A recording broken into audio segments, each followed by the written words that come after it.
এই নে ফকির। Madam madam madam madam. এক সেকেন্ড।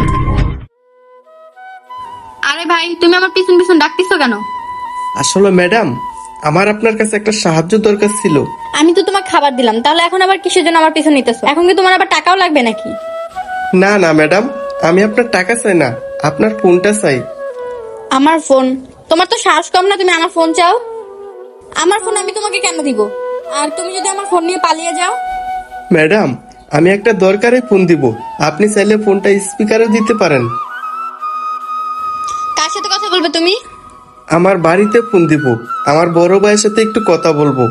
আচ্ছা ঠিক আছে, তবে তুমি আমার সামনে বসে কথা বলবে, উল্টাপাল্টা কিছু করার চেষ্টা করবে না। এই নাও।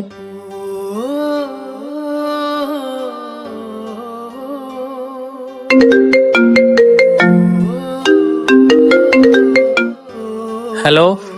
হ্যালো ভাই, আমি খাইরুল বলছি। আমি না একটা বিপদে পড়ছি।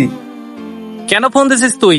বাড়ি থেকে বেরোর সময় তো অনেক বড় বড় কথা বলছিলি যে অনেক বড় কিছু হবো, অনেক টাকা পয়সা ইনকাম করব। এখন কি হলো? হ্যাঁ, এখন কোথায় গেল তোর বড় বড় কথা? আসলে ভাই, আমি ঢাকা আসার পর আমার টাকা পয়সা, কাপড় চোপড় সবকিছু চুরি হয়ে যায় ভাই। আমাকে যে চাকরি দিব বলে ঢাকা শহর আনছে, সে আমার সাথে 2 নম্বরই করছে। এখন আমি খুব বিপদে আছি। তুই আবার আমাকে বোকা বানানোর চেষ্টা করতেছিস? টাকা বানানোর না, অন্য একটা রাস্তা খুঁজে নে। তোর কি মনে হয় তুই আমার সাথে এত খারাপ ব্যবহার করা সত্ত্বেও আমি তোকে টাকা দিয়ে দেবো? তুই তোর বড় ভাইয়ের সাথে খারাপ ব্যবহার করছিস, তাহলে তুই অন্য লোকের সাথে কি করবি? আমি তোকে একটা টাকাও দিতে পারবো না। আর একটা কথা, তুই আমাকে নেক্সট টাইমে ফোন দিবি না, ফোনটা রাখ। ভাই ভাই প্লিজ, তুই আমার কথাটা শুন ভাই।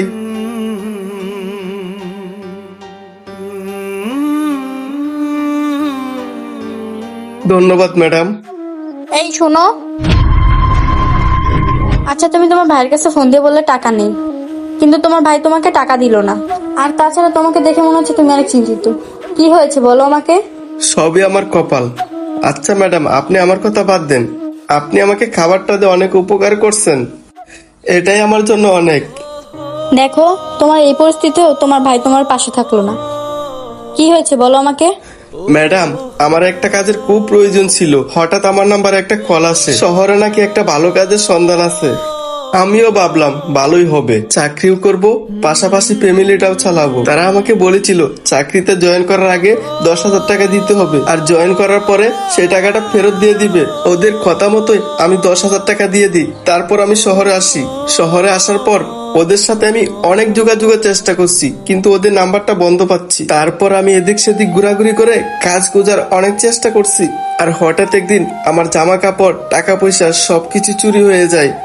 তারপর আমি কি করব কিছুই বুঝতাছি না। তোমার সাথে যা যা হয়েছে সত্যি অনেক খারাপ হয়েছে। আচ্ছা তোমার ভাইয়ের সাথে কি এমন হয়েছে এই জন্য তোমার ভাই তোমাকে সাহায্য করতে মানা করে দিল? আসলে ম্যাম, আমার ভাই অনেক ভালো। আমার ছোটখাটো সমস্যা সবকিছু সমাধান করতো আমার ভাই। আমার বড় ভাই আমার ভীষণ খেয়াল রাখতো, কিন্তু ভাইয়ে বিয়ে করার পর কেমন জানি বদলে গেল। আর ভাবি সব সময় আমার নামে মিথ্যা মিথ্যা কথা বলতো ভাইয়ের কাছে। ভাবি ভাইয়ের কাছে আমাকে খুব খারাপ বানিয়ে ফেলছে, আর ভাইও ভাবির কথা সব সময় শুনে। তোমার সাথে যা যা হয়েছে সত্যি আমার শুনে খুব খারাপ লাগতেছে। আচ্ছা তুমি তো এখানে জবের জন্য আসছিলা, আর তুমি যদি চাও তুমি আমার কোম্পানিতে জব করতে পারো। তাছাড়া তুমি কতদূর পড়াশোনা করেছো? মানে আমি অনার্স কমপ্লিট করছি। বাহ, খুবই ভালো তো। তাহলে তো তুমি আমার কোম্পানিতে জব করতে পারো। আর তাছাড়া তুমি আস্তে আস্তে সব কাজও শিখে ফেলবে। আচ্ছা ম্যাম, কি কাজ করতে হবে আপনার কোম্পানিতে? সুপারভাইজারের কাজ করতে হবে, খুব সহজ কাজ, কোনো চাপ নেই। আস্তে আস্তে তুমি সব কাজ শিখে ফেলবে, আর চাকরির শুরুতে তোমার 50,000 টাকা স্যালারি হবে। আর তুমি কোনো চিন্তা করো না, তোমার থাকার ব্যবস্থা আমি করে দিব, কিন্তু খাবারের ব্যবস্থা তোমারই করতে হবে। আর হ্যাঁ, এটা আমার অ্যাপার্টমেন্ট। যদি তোমার কোনো সময় অসুবিধা হয় তাহলে তুমি আমার সাথে অবশ্যই যোগাযোগ করবে। আমি ভাবছিলাম শহরের মানুষগুলো অনেক খারাপ, আপনাকে দেখে ধারণাটাই চেঞ্জ হয়ে গেছে। আপনাকে অসংখ্য ধন্যবাদ। আরে না না, ধন্যবাদ দেওয়ার কোনো প্রয়োজন নেই। আমি তোমার সমস্যার কথাটা শুনলাম, আমার মনে হলো এই জবটা তোমাকে দেওয়া খুবই জরুরি। শুনো, তুমি কালকে সকাল 10টা বাজে আমার এখানে চলে এসো, আমার সাথে তোমাকে অফিসে নিয়ে যাব।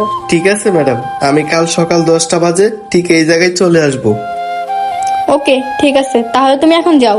আচ্ছা, আসসালামু আলাইকুম ম্যাডাম, আমি এখন আসি। বন্ধুরা, আমাদের এই ভিডিওটি আপনাদের কাছে কেমন লাগছে কমেন্টের মাধ্যমে জানিয়ে দিবেন। আর যদি ভালো লেগে থাকে অবশ্যই শেয়ার করতে কিন্তু বলবেন না। ধন্যবাদ সবাইকে।